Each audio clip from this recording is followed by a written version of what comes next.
আমি তখন শহরে নতুন নতুন গাড়ি চালাতে শুরু করেছি। আমার জন্ম রাজশাহী শহরে হওয়ার কারণে রাস্তাঘাট যেমন চেনা, তেমনি এই শহরের মানুষগুলোও খুব পরিচিত। ড্রাইভিং লাইসেন্স হাতে পাওয়ার পর এ শহরে কাজ পেতে আমার খুব একটা অসুবিধা হয়নি। আর পরিচিত হওয়ার কারণে অনেকেই আমার গাড়ি ভাড়া করতেন। এভাবে দিনকাল ভালোই চলছিল। কিন্তু ভাড়ার গাড়ি চালানোর লাইনেও যে এতটা কম্পিটিশন আছে সেটা আমার জানা ছিল না। আমি প্রায় প্রতিদিনই ভাড়া পেতাম, মাঝে মাঝে অনেক বড় বড় ভাড়াও পেতাম। এই যেমন রাজশাহী থেকে খুলনা যেতে হবে, মাঝখানে দুদিন তাদের সাথে থেকে আবার ফিরে আসতে হবে, ভাড়া 20,000 টাকা। 2002-2003 সালের দিকে এত টাকার ভাড়া পাওয়া মানে অনেক বড় ব্যাপার। আমার যেমন লাভ, আমার গাড়ির মহাজনদেরও তেমন লাভ। সত্যি বলতে সব মিলিয়ে খুব ভালোভাবেই জীবন চালাচ্ছিলাম। কিন্তু সেটা আর বেশি দিন স্থায়ী হলো না। গাড়ির স্ট্যান্ডে পুরনো ড্রাইভার যারা ছিলেন, আমার কারণে নাকি তাদের অনেকেই কম ভাড়া ধরতে পারতেন। এতে করে ভাড়া না হওয়ার কারণে তাদের ব্যবসা কিছুটা নিচের দিকে নেমে যেতে থাকে। আর এর ফলে তাদের কয়েকজনের মনে আমার জন্য একটা ক্ষোভ জন্মে যায়। তাই তারা কয়েকজন মিলে আমাকে গাড়ির স্ট্যান্ড থেকে সরিয়ে দেওয়ার চিন্তা ভাবনা করে। একদিন তাদের প্ল্যান মোতাবেক আমার সাথে অন্য একটা ড্রাইভারের ঝগড়া লাগিয়ে দেয় তারা। কারণটা খুবই ব্যক্তিগত হওয়ার কারণে আমি তোমাকে বলছি না। যা হোক, সেই ঝগড়াটা এক পর্যায়ে অনেক বড় আকার ধারণ করলে ওখানে যারা সিনিয়র ছিলেন এবং ওই স্ট্যান্ডের সভাপতি ছিলেন, তারা সিদ্ধান্ত নেন যে আমাদের দুজনকে অন্য এলাকায় আলাদা আলাদা দুটি স্ট্যান্ডে পাঠিয়ে দেওয়া হবে। আমি সবার থেকে বয়সে ছোট হবার কারণে কিছু বলার সাহস পাইনি। পরের দিন থেকে নতুন স্ট্যান্ডে গাড়ি রাখতে শুরু করি আর ঠিক আগের মতোই ভাড়া পেতে থাকি। কিন্তু একদিন স্ট্যান্ডে গাড়ি রেখে দুপুরের খাবার খেয়ে ফিরে এসে দেখি আমার গাড়ির হেডলাইট ভেঙে পড়ে আছে আর সামনের অংশে বড় রকমের আঘাত। ওখানকার অনেকেই বলছিলেন একটা ভ্যান নাকি আমার গাড়ির সাথে ধাক্কা খেয়েছে। কিন্তু এটা কিভাবে সম্ভব? আমার গাড়ি তো দুটো হাইস গাড়ির মাঝখানে রাখা, ধাক্কা খেলে তো বড় গাড়ির ক্ষতি হবার কথা। আমার মনে তখন কিছুটা সন্দেহ হচ্ছিল এটা কেউ ইচ্ছা করে করেছে। এরপর গাড়ি প্রায় 4 দিনের মতো গ্যারেজে ছিল। সেখানে গাড়ি ঠিক করাতে গিয়ে আমাদের গাড়ির স্ট্যান্ডের এক ভাইয়ের সাথে দেখা হয়ে যায়। তার সাথে কথা বলতে বলতে জানতে পারি ওই স্ট্যান্ডে নাকি এখনো অনেকে এসে আমার খোঁজ করেন। এটা শুনে আমার আর বুঝতে বাকি রইল না যে আমার গাড়ির এই অবস্থা কারা করেছে। বয়স কম হবার কারণে ওদের উপর তীব্র রাগ এবং ক্ষোভ কাজ করছিল আমার। তাই ওই দিন বিকেলে আমি সেই স্ট্যান্ডে চলে যাই এবং সরাসরি ওদের সাথে গিয়ে কথা বলি। কিন্তু ওরা সবাই স্বাভাবিকভাবে আমার সাথে কথা বলছিল এবং এমন ভাব করছিল যেন ওরা কিছুই জানে না। কিন্তু ওদের ওপর রাগ থাকার কারণে আমি 2-4 কথা শুনিয়ে আসি। ওরা কয়েকজন অন্য সকলের সামনে নিজেদের রাগ প্রকাশ না করলেও মনে মনে ঠিকই আমার জন্য নতুন কোনো ফাঁদ পেতে রাখার চেষ্টা করছিল। যা হোক, এভাবে কয়েকটা দিন কেটে যায় আর আমার গাড়িও ঠিক হয়ে যায়। আর ওই দিন বিকেলে আমার গাড়ির মহাজন আমাকে একটা ভাড়া ঠিক করে দেন। রাজশাহী থেকে লোক নিয়ে কানসাট বাজারে রেখে আসতে হবে। গাড়ি অ্যাক্সিডেন্টের কারণে এই কয়েকদিন ভাড়া ধরতে পারিনি, তাই মালিকের কথায় আমিও রাজি হয়ে যাই। আমি ঠিক বিকেল 5:30 ওনাদের নিয়ে কানসাটের উদ্দেশ্যে রওনা হই। রাজশাহী থেকে কানসাট যেতে 1.5 থেকে 2 ঘন্টার মতো সময় লাগে। যাওয়ার সময় রাস্তায় কোনো সমস্যা না হলেও কয়েকটা বিষয় আমাকে খুব অবাক করেছে। যে ভাইদের সাথে ঝগড়া হয়েছে তাদের মধ্যে দুজনের গাড়ি আমি চাঁপাই জেলার পাশের রাস্তায় দেখতে পাই। যদিও তখন বিষয়টা আমার কাছে স্বাভাবিক লেগেছে, কিন্তু একটা বিষয় ছিল যেটা আমাকে সত্যি অবাক করেছে। আমি কিছু দূর যেতেই দেখতে পাই একজন মধ্যবয়স্ক লোক এবং একজন কিশোরী মেয়ে আমার গাড়ি দেখে এক প্রকার দৌড়ে রাস্তা পার হচ্ছে।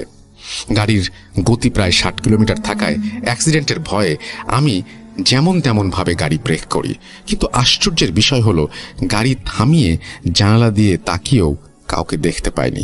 এমনকি পেছনের সিটে বসে থাকা প্যাসেঞ্জার আমাকে জিজ্ঞেস করতে থাকেন কেন আমি এভাবে গাড়ি থামিয়ে দিলাম। আবার আশেপাশে যে গাড়িগুলো চলছিল তাদের ড্রাইভাররাও এক অদ্ভুত দৃষ্টিতে আমার দিকে তাকিয়েছিল। আমি কেমন যেন বোকা বনে গেলাম। চোখের সামনে থেকে দুজন জলজ্যান্ত মানুষ উধাও হয়ে গেল কিভাবে।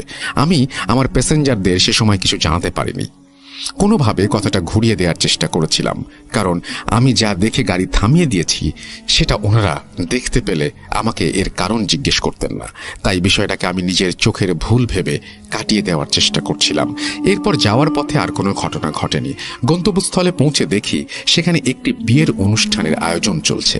তখন রাত 8টার মতো বেজে গিয়েছে। দেরি করে রওনা দিলে রাজশাহী ফিরতে অনেক রাত হয়ে যাবে ভেবে আমি তখনই চলে আসতে চাইছিলাম, কিন্তু তারা আমাকে না খাইয়ে সেখান থেকে বিদায় জানাতে নারাজ। এক সময় তাদের জোরাজুরিতে আমি খাওয়া দাওয়া করতে রাজি হই।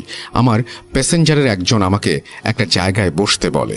আমার খাবারের ব্যবস্থা করে তারা চলে যান। ওই দিন একটু গরম আবহাওয়া থাকার কারণে আমি বাড়ির পাশে একটা বড় আম গাছের নিচে গিয়ে বসি। গাছের নিচে জায়গাটা বেশ ঠান্ডা আর আরামদায়ক ছিল। খাবার আসতে দেরি হওয়ায় গাছের নিচে বসেই আমি একটা সিগারেট জ্বালাই। সিগারেট খেতে খেতে লক্ষ্য করলাম একটা চৌকির ওপর দুজন বয়স্ক লোক কিছু বাচ্চাকে কোলে নিয়ে বসে আছেন। ব্যাপারটা আমার কাছে অস্বাভাবিক মনে হলেও হঠাৎ একটা অলৌকিক ঘটনা আমার চোখে পড়ল। আমি দেখতে পেলাম বাচ্চা দুটো খুব মিষ্টি খাওয়ার আবদার করছিল। তার কথা শুনে বয়স্ক লোকের একজন বিয়ে বাড়ির ভেতর থেকে মিষ্টি এনে দিতে চাইল, কিন্তু পরক্ষণেই আরেকজন বৃদ্ধ লোক তাকে মাথা দিয়ে বললেন, আরে ভেতরে যাবার দরকার কি, এখনই গরম গরম ঘিয়ে ভাজা মিষ্টি হাজির করাচ্ছি। নাতির আবদার শুনে আমারও খুব খেতে ইচ্ছা করছে। এটা বলে তিনি তার পাঞ্জাবির পকেট থেকে ছোট একটা কাগজ আর কলম বের করে কি যেন লিখলেন, আর সেটা মুখের কাছে নিয়ে ফু দিয়ে সজোরে ছুঁড়ে মারলেন আকাশের দিকে। এরপর যা দেখলাম সেটা দেখে আমি প্রায় 5 মিনিটের মতো বাকরুদ্ধ হয়ে গিয়েছিলাম। আমি দেখলাম ওই ছোট্ট কাগজটা ওপরে উঠতে উঠতে হাওয়ায় মিলিয়ে গেল, আর কয়েক সেকেন্ডের মধ্যেই চৌকির পাশ থেকে একটা হাঁড়ি মিষ্টি তুলে আনলেন সেই বৃদ্ধ লোকটি। কিন্তু এটা কিভাবে সম্ভব? আমি যখন গাছের নিচে বসেছিলাম তখন স্পষ্টভাবেই সেই চৌকি দেখা যাচ্ছিল, তার নিচে বা আশেপাশে কিচ্ছু ছিল না। এখন তাহলে এই মিষ্টির হাঁড়ি আসলো কোত্থেকে? আমি কিছুক্ষণ চুপ করে থাকার পর সেখানে গিয়ে যেই না কথা বলতে নেব তখনই একজন আমার দিকে তাকিয়ে বললেন, আরে বাবা এসো এসো, মিষ্টি খাও, একদম গরম গরম ঘিয়ে ভাজা রসগোল্লা। অচেনা অজানা একজন এভাবে বলছেন আমাকে। এটা ভেবে আমার মনে এক প্রকার ভয় কাজ করছিল, কিন্তু তারা আমার মনের কথা কিভাবে জানলেন আমি তা জানি না। একজন বললেন, আরে চিন্তার কিছু নেই, এই নাও, এই হাঁড়ি থেকে একটা মিষ্টি মুখে দাও জলদি। আমি তাদের কথা মতো একটি মিষ্টি তুলে নেই। বিশ্বাস করবেন কিনা জানি না, ওরকম মিষ্টি সারা দুনিয়াতেও কেউ খুঁজে পাবে না। মুখে দেবার পর মনে হচ্ছিল যেন জান্নাতি খাবারের স্বাদ পেলাম। ওই মিষ্টির স্বাদ আমি কখনো ভুলতে পারবো না। ওখানে দাঁড়িয়ে মিষ্টি খাবার সময় পেছন থেকে আমাকে সেই প্যাসেঞ্জার খাবারের জন্য ডাকলেন, কিন্তু অবিশ্বাস্য হলে সত্য, ওই ছোট্ট একটা মিষ্টি খেয়ে যেন আমার পুরো পেট ভরে গিয়েছিল। আমি সেই লোকের কাছে গিয়ে বললাম, ভাই আমি এখন আর কিছু খেতে পারবো না। ওখানে ওনাদের সাথে একটা মিষ্টি খেয়েছি, খেয়ে আমার পেট ভরে গেছে। অবাক করা বিষয় হলো, যে ব্যক্তি এতক্ষণ যাবৎ আমাকে জোরাজুরি করছিল খাবার খেয়ে যাবার জন্য, সেই বৃদ্ধ লোকটির কাছ থেকে মিষ্টি খাওয়ার কথা শুনে হাসি মুখে আমার কথায় রাজি হয়ে গেলেন। তিনি আমাকে ভাড়ার টাকা বুঝিয়ে দিয়ে বিদায় জানালেন। আমিও অনেকগুলো অবাক আর অদ্ভুত অভিজ্ঞতা নিয়ে সেখান থেকে রওনা দিলাম। রাত তখন 8:45 মতো, কিন্তু ওই রাতে আমার জন্য যে আরো কত অদ্ভুত বিষয় অপেক্ষা করছিল সেটা আমার জানা ছিল না। সত্যি বলতে আমার ড্রাইভিং জীবনে ওই দিনটাই সবচেয়ে স্মরণীয়। রাস্তায় বেরিয়ে প্রতিটা মুহূর্তে আমার মাথায় শুধু মিষ্টির কথাই ঘুরছিল। কানসাট বাজার পেরিয়ে কিছু দূর যেতেই আমার গাড়ির বাঁ পাশের পেছনের একটা টায়ার পাংচার হয়ে যায়। আবার সে সময় ইঞ্জিনেও একটু সমস্যা দেখা দেয়। ভাগ্যক্রমে রাত বেশি না হয় একটু খোঁজাখুঁজি করে মেকানিক পেয়ে যাই। নতুন টায়ার লাগিয়ে আবার রওনা দিতে দিতে রাত 10:30টার মতো বেজে যায়। রাস্তায় প্রায় সবকিছুই ঠিকঠাক ছিল, কিন্তু বাসুদেবপুরের কাছে পৌঁছতেই দেখতে পেলাম রাস্তার পাশে দাঁড়িয়ে একজন মধ্যবয়স্ক লোক ও একটি মেয়ে গাড়ি থামানোর জন্য হাত ইশারা করছে। তাদের কাছে দুটো ব্যাগও ছিল। আমি প্রথমে দূর থেকে দেখে গাড়ি থামাতে চাইনি, কারণ সে সময় রাতের বেলা জায়গায় জায়গায় চুরি ছিনতাই হবার সম্ভাবনা থাকে অনেক বেশি। কিন্তু তাদের কাছে পৌঁছে আমি নিজের অজান্তেই গাড়ি থামিয়ে দেই। আমি কিছু বুঝে ওঠার আগেই মধ্যবয়স্ক লোকটি জানালার পাশে এসে এক প্রকার করুণ সুরেই আমার কাছে সাহায্যের আবেদন করেন। আমি প্রথমে ভেবেছিলাম তিনি মেয়েটিকে নিয়ে কোথাও পালাচ্ছেন, কিন্তু এ ব্যাপারে যখনই লোকটিকে জিজ্ঞেস করতে যাব ঠিক তখনই তিনি আমার দিকে তাকিয়ে মায়াভরা চোখে বললেন, বাবা আমি একটু বিপদে পড়েই তোমার কাছে সাহায্য চাইছি। আমাকে এই মুহূর্তে দামগুড়া হাট পর্যন্ত পৌঁছতে হবে, কিন্তু রাস্তায় কোনো যানবাহন পাচ্ছি না। এত রাতে আমার এই কিশোরী মেয়েকে নিয়ে রাস্তায় দাঁড়িয়ে থাকাটা কতটা বিপজ্জনক সেটা তুমি ভালোভাবেই জানো বাবা। তাই দয়া করে আমাকে একটু সাহায্য করো। তোমার যা টাকা লাগে আমি তোমাকে দেব। তুমি শুধু আমাদের দুজনকে পৌঁছে দাও। মধ্যবয়স্ক লোকটির কথা শুনে আমি না বলতে পারিনি। আমি গাড়ি থেকে নেমে ব্যাগপত্র ব্যাগডালায় রেখে দেই এবং সেখান থেকে দ্রুতই রওনা হই। রাস্তায় লোকটি আমার সাথে অনেক কথাই বলেন, যেমন আমার পরিচয়, কোথায় থাকি, বাড়িতে কে কে রয়েছেন, এরকম আরো অনেক কথা। আমি তাদের দুজনের ব্যাপারে জিজ্ঞেস করি, কিন্তু খুব একটা বেশি তথ্য তিনি আমাকে দেননি। তবে এতটুকু বলেছেন যে মেয়েটির মা নেই, জন্মের পরেই নাকি তার মা মারা যায়। আবার তাদের আত্মীয় স্বজন বলতেও সেরকম কেউ নেই। সেই ছোট থেকে তিনি একাই তার মেয়েকে মানুষ করেছেন। এরকম দু চারটে কথা বলে তিনি চুপ করে যান। অনেকটা পথ যাবার পর শুনতে পেলাম পেছনের সিটে বসে বাবা মেয়ে নিজেদের মধ্যে কথা বলছে। আমি প্রথমে বিষয়টা পাত্তা দেইনি, কিন্তু একটা সময় আমার মনে তাদের কথাগুলো শোনার ইচ্ছা জাগে। আমি চেষ্টা করেও তাদের কথাগুলো বুঝতে পারলাম না। অঞ্চল ভিত্তিক ভাষার পরিবর্তন থাকলেও এমনটা হওয়ার কথা নয়, কারণ রাজশাহী শহরের আশেপাশে বসবাসরত প্রায় সবার কথা বলার ধরন এক। এগুলো ভাবতে ভাবতে আমি অনেকবার চেষ্টা করছি তাদের কথাগুলো শোনার জন্য, কিন্তু আমি পারিনি। আমি লুকিং গ্লাসের দিকে তাকিয়ে স্পষ্ট দেখতে পাচ্ছিলাম যে তারা কথা বলছেন এবং আওয়াজটাও স্পষ্টভাবে আমার কান অবধি আসছে, কিন্তু আমি একটা কথার অর্থও বুঝতে পারছি না। আবার সেটা কাউকে বলতেও পারছি না। ধীরে ধীরে আমার মনে এক প্রকার ভয় কাজ করতে শুরু করে, কারণ রাস্তাঘাটে অনেকের কাছেই জিন ভূতের ঘটনা শুনেছি। আমিও তাদের খপ্পরে পড়লাম না তো?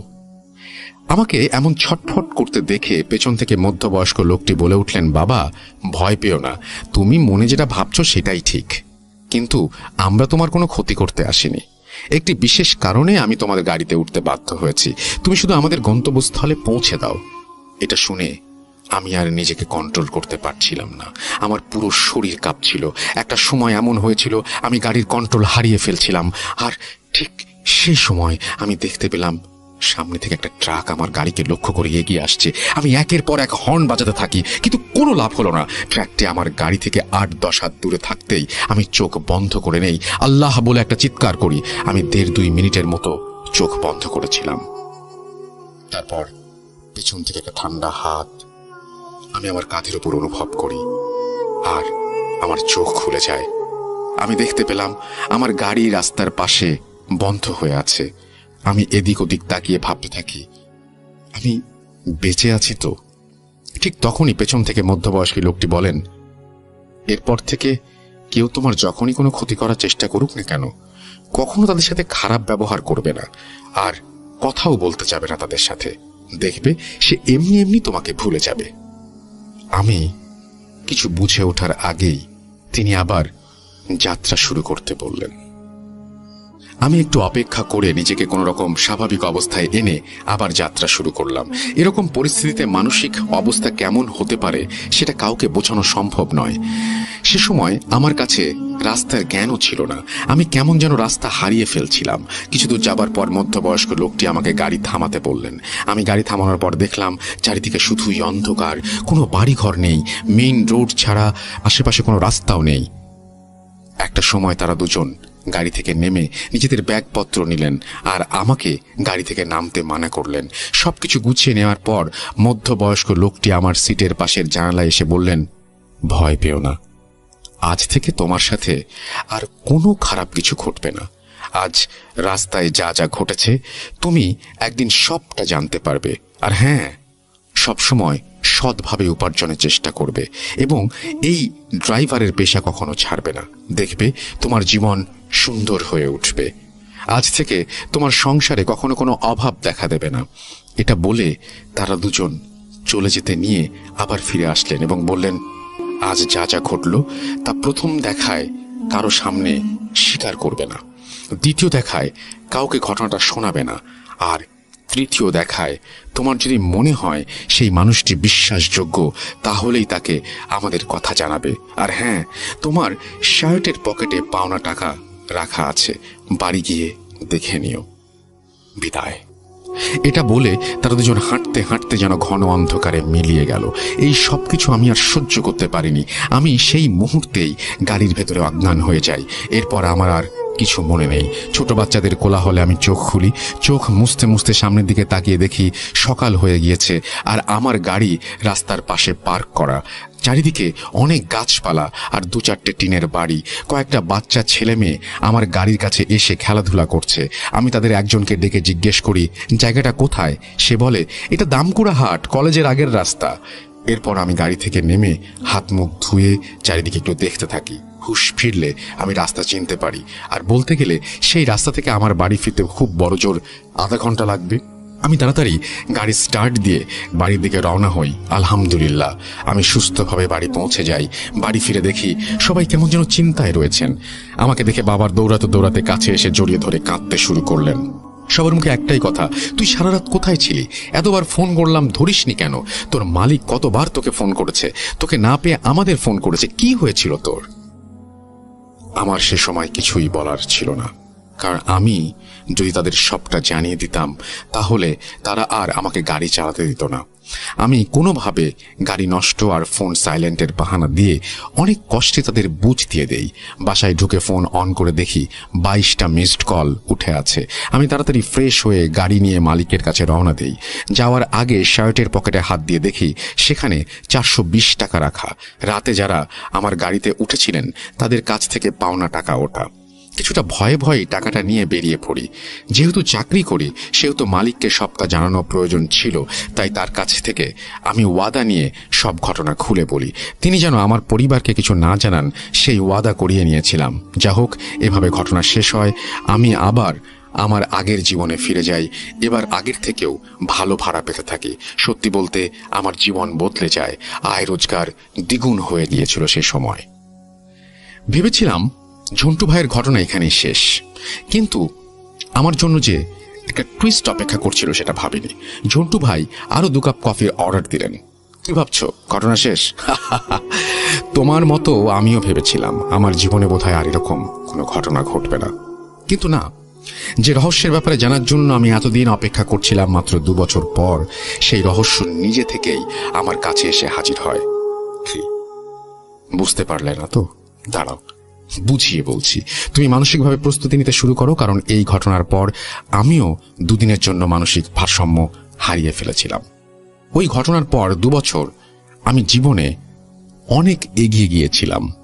আমার সংসারে কখনো কোনো কিছুর অভাব হয়নি, সবকিছু ঠিকঠাক চলছিল দেখে আমার মা বাবা আমার জন্য বিয়ের পাত্রী খুঁজতে থাকেন। আমি কখনো আমার মা বাবার কথার অবাধ্য হয়নি, তাই বিয়ের ব্যাপারে তাদের আগ্রহতে আমি বাধা দেইনি। আমার এক আত্মীয়র কাছ থেকে একজন পাত্রীর খোঁজ পান আমার মা। মেয়ের বাড়ি মূলত বগুড়ায়। মা বাড়িতে ফিরে আমাকে তাদের ব্যাপারে জানালে আমি রাজি হয়ে যাই। সত্যি বলতে বিয়ের আগে আমি আমার স্ত্রীকে সামনে থেকে দেখিনি। বিয়ের দিনেই আমাদের প্রথম সাক্ষাৎ। কথা পাকাপাকির 1 মাসের মধ্যে আমাদের বিয়ের সময় নির্ধারণ হয়ে যায়। মায়ের কাছ থেকে জানতে পারি মেয়েটি এতিম। কিছুদিন আগেই নাকি তার বাবা মা মারা গিয়েছেন। এখন কোনো এক আত্মীয়র কাছে থাকেন সে। যা হোক, আমার বিয়ে সম্পন্ন হয়। বিয়ের দিন সবাই মেয়ের পরিবারের ব্যাপারে জিজ্ঞেস করতে থাকে, সেটা মা বাবা কোনোভাবে ম্যানেজ করে নেন। কৌতূহল বশত আমিও তাকে তার পরিবারের মানুষদের ব্যাপারে জিজ্ঞেস করি, কিন্তু সদ্য হারানো বাবা মার কষ্টে সে এতটাই কাতর ছিল, কিছু বলার আগেই কেঁদে ওঠে। মেয়েটিকে দেখে আমার খুব মায়াই হয় বিধায় আমি আর কখনো এ ব্যাপারে জিজ্ঞেস করিনি। আমাদের বিয়ে হয় 2006 সালের 19 সেপ্টেম্বর। এর ঠিক 13 দিন পরেই ছিল আমার জন্মদিন, অর্থাৎ 2রা অক্টোবর আমার জন্মদিন। ওই দিন আমার স্ত্রী নিজে থেকেই বাড়িতে একটি আয়োজন করতে চান। তার ইচ্ছা ছিল এলাকার কিছু গরিব মানুষদের একবেলা খাওয়াবেন। তার এই ইচ্ছের কথা শুনে আমি সহ আমার পরিবারের সবাই অনেক খুশি হয়ে যাই। ওই দিন তার ইচ্ছে মতো সব আয়োজন করা হয়, আর দিনটাও খুব ভালো কেটে যায়। সব কাজ শেষে রাতে নিজে ঘরে ফিরে যাবার পর আমার স্ত্রী আমার 2টো হাত ধরে বলেন, আজ আপনার জন্মদিন ছিল, কিন্তু দিনটা আপনি আমার ইচ্ছেতে পার করেছেন। আপনার মনে অনেক কিছু নিয়ে প্রশ্ন বা সেরকম যদি কিছু থেকে থাকে আপনি আমাকে বলতে পারেন। আজকে আমি আপনার থেকে কোনো কিছু লুকাবো না।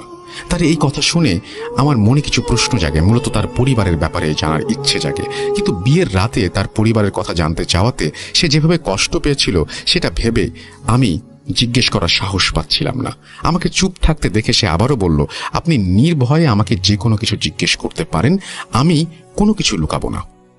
এরপর আমি আর ইতস্তত বোধ করিনি। তার হাত দুটো ধরে বিছানায় বসিয়ে আমি তার বাবা মায়ের কথা জিজ্ঞেস করি। আমার এই প্রশ্ন শুনে তার চোখ ছলছল করে ওঠে।